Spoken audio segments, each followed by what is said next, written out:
So this is an upcoming design we have called Ring Rattle. It'll be a new series of rattles that are shaped like a ring.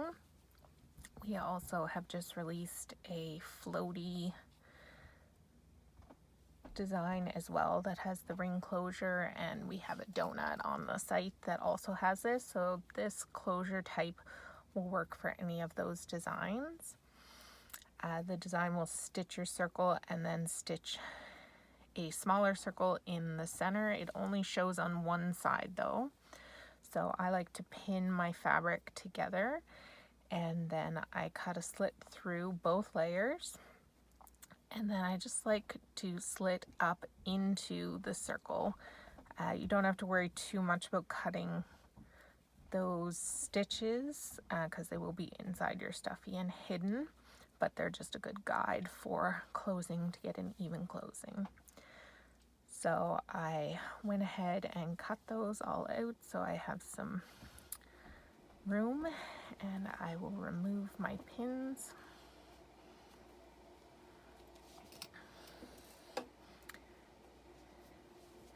And then you can use that hole to turn your stuffy right side out,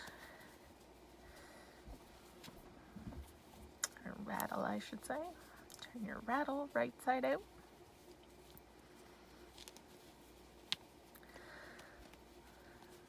So our head is in there, and you can either use your fingers, or if you find that difficult, I really like to use a dowel.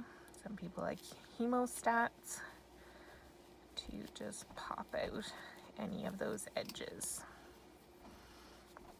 to get our cute little cow ring rattle. So for closing, I would recommend stuffing your head firm first, and then just a light stuffing all the way around the ring to give it a little bit of structure so we can see what we're doing for closing. And then I will show you the ladder stitch around. So I've got my head stuffed, and I added one of our little rattles. We have them recommended on our Products We Love page. And that's just inside the head that I put it in, but you can put it in the rattle part as well if you prefer. And then I've just given a light stuffing here. I have a needle with thread. I'm using black for this. You will want to match your thread to your fabric so you don't see it as well, but I'm trying to show you, so I'm going to use a contrasting color. So I've got a knot in the end, so I'm actually going to start just off of the head. I want to finish with the head open, but that's a personal preference. So I'm going to come up from the inside, just out to the top, just outside that stitch line. So what we're doing is we're attaching straight from the front to the back. So I'm going to go and drop my needle through to the back and flip it over and just pull straight up. So I'm going to be going in from the outside of the stuffy and making a little stitch on the inside of the stuffy. So I'm going in on the outside and coming back out on the outside. And that is going to create our little ladder rung from the front to the back. And you can pull tight as you go, but I will leave it for a few stitches. So again, I'm just going to go back to the front. We're going to do another ladder rung. So we're coming straight up. And I don't worry too much about getting my stitches really close the first time around. I almost treat this as a basting stitch, and then I'll run around it again. So again, we're coming straight up from where we stitched the bottom.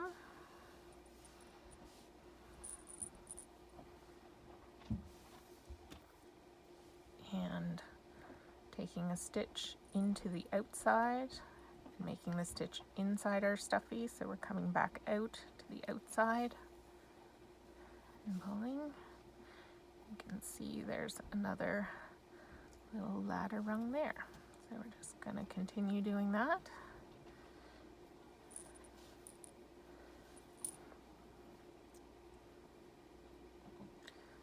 stitching from the outside, getting our stitch inside, and back to the front.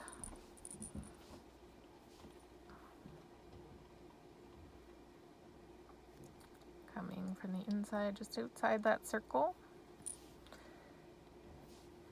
You can see all of those, what we call our ladder rungs in there. And as you proceed, you can tighten those up, but as you tighten them up, you want to make sure that those little raw edges that are on the outside of that circle are tucked into your stuffy or your rattle as you pull. So, and you can see that those stitches just sort of disappear, especially fur is very forgiving. So I'm just going to go ahead and repeat that process all the way until I've got about maybe a 1-inch opening, and then I will stuff the rest of this a little more firmly.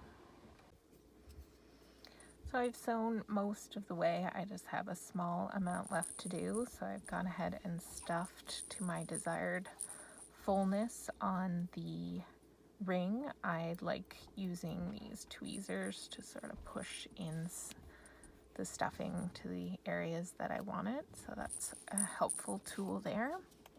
So I will show you the last little bit of the ladder stitching because it is a little easier to see once we've almost got it closed. So I've got it coming out here, going straight through to the bottom, okay, making that ladder rung, going to the back, stitching from the inside, sorry, the outside of the rattle, making a stitch on the inside and coming out the front again. So you get that ladder stitch. Pull it tight and it just kind of disappears there. So I'll back up to the front.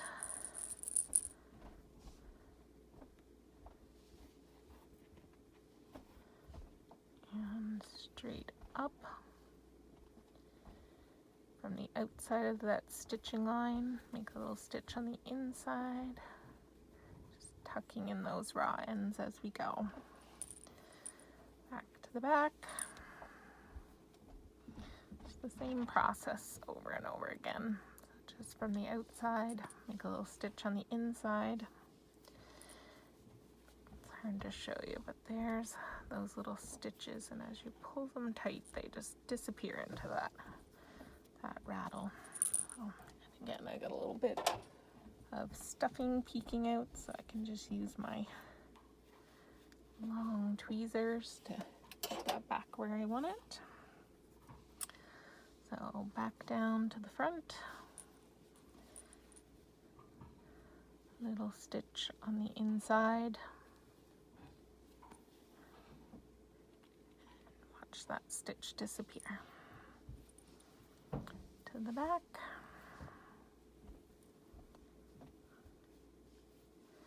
Little stitch on the inside.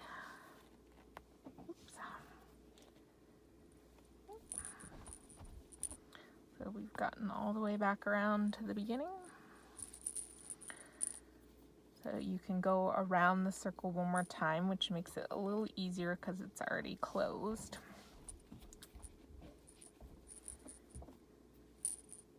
And just for security, and then you just tie it off and you have your rattle all finished.